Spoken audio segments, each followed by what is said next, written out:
ने कहा कि हम वोट उन्हें यहाँ देंगे और जाकर के एहतजाज वहाँ करेंगे, तो फिर ये सवाल हमारा बनता है कि अगर वोट के मामले में भी आप कुछ ऐसा ही अपनी तरफ से कमेंट करें कि आप जाकर के वहाँ पर जाकर के कोई बटन दबाएं, ऐसा कुछ सिस्टम है क्या?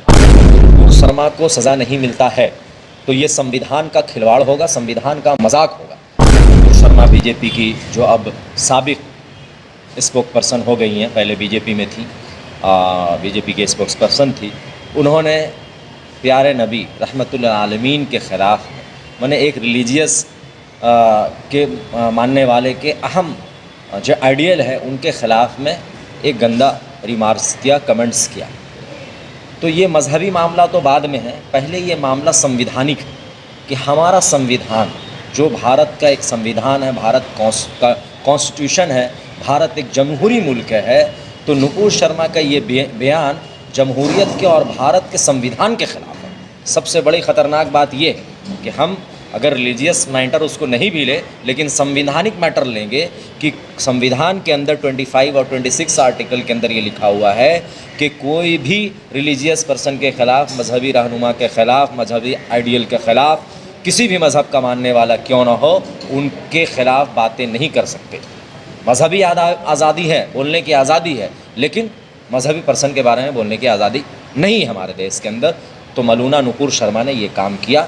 यही वजह है कि हम लोग उसी संविधान की दुहाई देते हुए और उसी संविधानिक तरीक़े से हम कानून से ये गुहार लगा रहे हैं कि जो कानून के भारत के संविधान का उल्लंघन किया गया और उसके तहत जो भारत का कोर्ट और भारत का कानून का जो सज़ा है उसके मुताबिक उसको सज़ा मिलनी चाहिए। इसी बात को लेकर के हमने नारकलडांगा और रामा स्ट्रीट थाना में 3 जून को FIR भी किया है। और सबसे अच्छी बात यह है कि नारकलडांगा थाना, कोलकाता की पुलिस और कोलकाता की जो CM है वो भी पुलिस मिनिस्टर है, तो गोया कि उनको भी मुबारकबाद देंगे कि इन सबों ने एक्शन लेते हुए उनको सम्मन भेजा है। ये पहला स्टेप है और उम्मीद इस बात की करते हैं कि गिरफ्तारी भी बंगाल की पुलिस उसे करेगी। आज जो हम लोग राजा बाज़ार से एक बहुत बड़ा प्रोटेस्ट निकालने वाले थे, एक रैली निकालने वाले थे, लेकिन वो रैली को फ़िलहाल पोस्टपोन कर दिया गया। उसकी वजह ये हुई कि एडमिनिस्ट्रेशन की तरफ से और हमारे बहुत सारे इंटेलेक्चुअल के बीच में बातें हुई कि अभी चूँकि माहौल ख़राब है और पुलिस अपनी कार्रवाई कर रही है, अगर हमारी पुलिस कार्रवाई नहीं करती तो आपका ये डिमांड जायज़ था और हम लोगों को गवर्नर को डिप्यूटेशन देना है, तो एडमिनिस्ट्रेशन ने कहा कि वो काम हम कर देंगे, आप हमारे साथ चलें।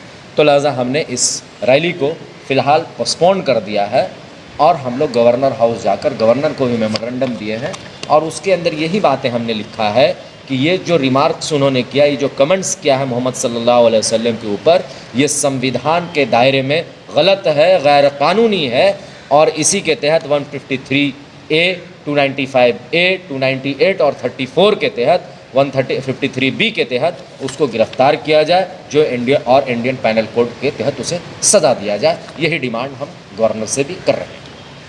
लगातार आप लोग डिमांड कर रहे हैं, अगर नुपुर शर्मा को अगर सज़ा अगर नहीं मिलती है तो आप लोगों का अगला नेक्स्ट स्टेप क्या है? देखिए, अगर नुपुर शर्मा को सज़ा नहीं मिलता है तो ये संविधान का खिलवाड़ होगा, संविधान का मजाक होगा। तो लिहाजा हम भारतवासी, हम जो हिंदुस्तान के अमन पसंद शहरी है, हमारा पुरअमन तरीके से पूरे मुल्क के अंदर पुरअमन एहतजाज होगा। क्यों कि इन्होंने संविधान के साथ खिलवाड़ किया है और कानून अगर संविधान के मुताबिक उसको सज़ा नहीं दे रही है तो कानून भी मुजरिम होगी। फिर हम सड़कों पर उतर कर एहतजाज करें। उस वक्त भी प्रशासन रोक लगाएगी और उस वक्त भी सरकार रोक लगाएगी। उस वक्त हम सरकार और प्रशासन की बात को नहीं मानेंगे, इसलिए कि आज हमने प्रशासन और सरकार के बात को माना। उसकी वजह ये थी कि सरकार और प्रशासन ने स्टेप लिया, लेकिन अगर स्टेप वो ले करके फिर स्टेप बैकफुट पे चली आएगी तो फिर हम नहीं मानेंगे और उसके बाद जो होगा वो फिर हम करेंगे, जो संविधान के दायरे में होगा, जो भी काम होगा कॉन्स्टिट्यूशन के दायरे में होगा। कमेंट्स तो उनका गलत है, क्योंकि ये पूरे दुनिया में नबी और जो प्रॉफेट मोहम्मद सल्लल्लाहु अलैहि वसल्लम है वो कलकत्ता या बंगाल या बिहार के नबी नहीं है, पूरे दुनिया के नबी हैं और पूरे दुनिया में प्रोटेस्ट हो रहा है। इसी तरह से जब किसी पार्टी के कोई रहनुमा को किसी दूसरे स्टेट में उसके साथ कुछ बदसलूकी होती है तो उसका दूसरे स्टेट में उसका एहतजाज होता है, ये तो होता ही आया है। तो इसमें तो कोई बड़ी बात, उनका ये कमेंट गलत है, हम लोग कंडेम करते हैं उनकी इस बात को। ये इसी चेहरे को दिखा करके इलेक्शन के टाइम में वोट भी लिया जाता है, तो क्या इनके चेहरे पर इनके चेहरे को देख करके वोट देना सही होगा मुसलमानों को? ये तो आवाम फैसला करेगी आवाम को क्या करना है, क्योंकि सब लोग बेनकाब हो चुके हैं, सब लोग बेनकाब हो चुके हैं, सब लोग एक्सपोज हो चुके हैं, आवाम समझ चुकी है कि कौन क्या है और कौन कितने पानी में है। इसीलिए इसका रिज़ल्ट तो मिलेगा। जो अगर गलत कर रहा है, आवाम के साथ धोखा कर रहा है और अवामी रहनुमा के नाम पर वो वोट ले रहा है और आवाम के साथ नहीं है, तो आवाम बेवकूफ़ नहीं है, आवाम समझ चुकी है, आवाम इसका रिजल्ट देगी। जो मगरबी बंगाल की सरकार है वो हम लोगों के साथ है, और लेकिन एक दो वाक़या को छोड़कर अभी तक सरकार हम लोगों का साथ दी है। लेकिन ममता बनर्जी जो एक स्टेटमेंट के अगर आपको एहतजाज करना है तो ट्रेन का टिकट करके दिल्ली जाइए, ये ममता बनर्जी साहबा से हम लोग पूछना चाहेंगे कि हम लोग वोट देंगे कलकत्ता शहर में रहकर, हम लोग हुकूमत बनाएंगे मगरबी बंगाल में, और अगर तकलीफ़ आएगा तो एहतजाज करने दिल्ली जाएंगे। लिहाजा उन्हें अपने इस रिमार्क्स को दोबारा सोचना होगा, इस पर गौर करना होगा कि मुसलमान हुकूमत के लिए, मगरबी बंगाल की सरकार के लिए बैकबोन की हैसियत रखती है, कि हर बुरे दौर में टीएमसी की सरकार यहाँ बनाने में तमाम मकतबा फ़िक्र के मुसलमानों ने उनका साथ दिया। लिहाजा ये वक्त की अहम ज़रूरत है कि मुख्यमंत्री भी हम लोगों के इस दर्द को समझें। तरह से आए दिन कुछ न कुछ जहर अफशानी की जा रही है, ये ख़ुद मुल्क हिंदुस्तान के लिए ही बहुत ख़तरनाक है। आइन हिंद के लिए जब आइन पे कुछ अमल नहीं होगा तो जाहिर सी बात है मुसलमान परेशान होगा, और उसी परेशानी का ये एक नतीजा है। और जो भी कुछ भी आपको देखने में आ रहा है ये उसी सारी परेशानियों का एक मंज़र है। यहाँ पर तो हमारे आका सल्लल्लाहु ताला अलैहि वसल्लम के ख़िलाफ़ बातें की गई और आप सल्लल्लाहु ताला अलैहि वसल्लम की अज़वाज के ताल्लुक़ से बातें की गई, तो इस पर कोई मुसलमान कैसे खामोश रह सकता है। जाहिर सी बात है जब आपके वालिद को कोई गाली दे दे, छोटी सी बात कह दे, बड़ी बात नहीं, आपकी वालदा के ताल्लुक़ से कोई हल्की सी बात कह दे, तो आप खामोश नहीं रह सकते। ये तो फिर हमारे पैगम्बर सल्लल्लाहु ताला अलैहि वसल्लम है जो हम सब की जान से बढ़कर हैं और हमारा ईमान इसी पर है, तो फिर हम कैसे खामोश रहेंगे। हम अपनी आवाज़ बुलंद करते रहेंगे और जब तक उस मलऊना को सज़ा नहीं मिल जाती हम अपनी आवाज़ कानूनी तरीके से बुलंद करते रहेंगे।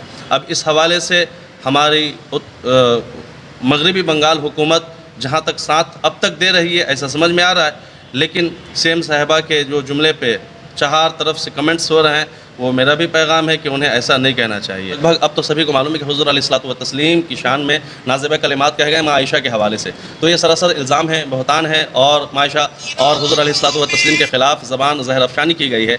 तो मैं ये बताना चाहूँगा कि ख़ुद अपने मुसलमान भाइयों को और दीगर तमाम बिरादरान वतन को कि आप ख़ुद ही सोच करके देखें कि जब ये मामला इतना ज़्यादा उठ चुका है तो फिर इस मामले को हसास तरीके से हर एक को लेना चाहिए।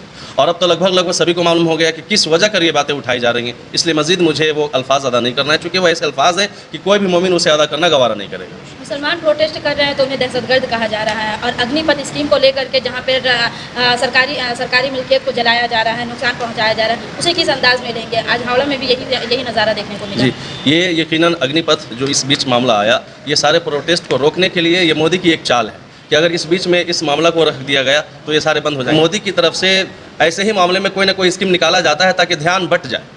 अब अगर सोचिए ना, क्रीम लाइफ में आप किसी का सिलेक्शन करेंगे और 4 साल की उम्र में उसे रिजेक्ट कर देंगे, तो ये खुद कितना बड़ा अलमिया है। इस वजह कर जो खुद साबिक फ़ौजी अफसरान हैं वो भी एहतजाज कर रहे हैं, उनका भी एहतजाज सही है। और मुसलमानों को जो दहशतगर्दी से जोड़ा जा रहा है, ऐसा कहा जा रहा है कि ये जो रोड पे उतरे हैं ये दहशतगर्द है, ये सरासर गलत है। किसी भी मज़हब और धर्म से दहशतगर्दी को जोड़ा नहीं जा सकता। क्यों? इसलिए कि दहशतगर्दी का ना कोई लिबास है, ना कोई मज़हब है, ना धर्म है, ना ईमान है। इसलिए दहशतगर्दी को किसी भी रिलीजन से हम जोड़ नहीं सकते। अब जो अग्निपथ के लिए उतरे हैं हम उनका भी इस्तकबाल कर रहे हैं और हम उनका भी साथ दे रहे हैं, क्योंकि जो मोदी के रूल्स हैं और जो भी उनकी स्कीम है वो हमारे हक़ में नहीं है, न किसी हिंदुस्तानी के हक़ में। इसलिए हमारी आवाज़ बुलंद होती रहेगी और हर हक़ के लिए हम अपनी आवाज़ बुलंद करते हैं। मैं अपने पूरे बिरादरान वतन को यही देना चाहूँगा, खा बंगाली हो, पंजाबी हो या मद्रासी हो, मेरी नज़रों में वतन के सारे इंसान एक हैं, और तेरी नज़रों में भले हों ज़ात व मज़हब के सवाल, मेरी नज़रों में तो सारे इंसान एक हैं, मेरी नज़रों में तो सारे इंसान एक हैं। मैं अपने तमाम बिरादरान वतन को यह पैगाम देना चाहूँगा कि इस मुल्क की आबियारी में हम तमाम की बड़ी क़ुरबानियाँ शामिल हैं, इसलिए आप अपने मुल्क की हिफाजत कीजिए, अपने इस चमन को बिगड़ने ना दीजिए, ख़ुद अपने हाथों से इस चमन की खूबसूरती को ना बिगाड़ा जाए। जितनी ज़्यादा कोशिश की जाए हम सब मिलजुल कर इस मुल्क की खूबसूरती को बचा लें, यही हमारा पैगाम है। ऐसा तो नहीं अलग अलग बैनर तरह हो रहा है, हमारे साथ सब लोग हैं, बल्कि किसी तरह की कोई अलामत नहीं डाली गई। हम सब बल्कि मसलक की बात कर रहे हैं, बल्कि हमारे बिरादरान वतन में से हमारे अमिताभ दा हैं, या हमारे अंकल अमिताभ अंकल हैं वहाँ पे, वो इसमें शामिल है हमारे साथ। बस किसी तरह का कोई मसला, बस सब इत्तेहाद के साथ एक ही सड़क मामला है। सबसे बड़ी बात देखा, एक बात बताई जा रही थी यहाँ पे कि संविधान के साथ खेला जा रहा। यकीनन जब ये 1900 जब आज़ादी के बाद 1949 में जब ये आईन हिंद बनकर तैयार हुआ था, 26 जनवरी, आज तक उस आईन हिंद के बनने पर खुशी मनाते हैं। उस खुशी के बनाने का क्यों, वजह क्या है? क्योंकि ये आइन हमारी हिफाजत के लिए है। कौम व मिल्लत को पैगाम, बल्कि यही पैगाम है कि जिस तरीके से आपने अपनी मोहब्बत का सबूत दिया है अल्लाह के रसूल सल्लल्लाहु अलैहि वसल्लम, हमारे महबूब सरकार दो आलम सल्लल्लाहु अलैहि वसल्लम के तंगी, और उसमें भी पूरे जज्बात के साथ नहीं, जज्बात में आकर के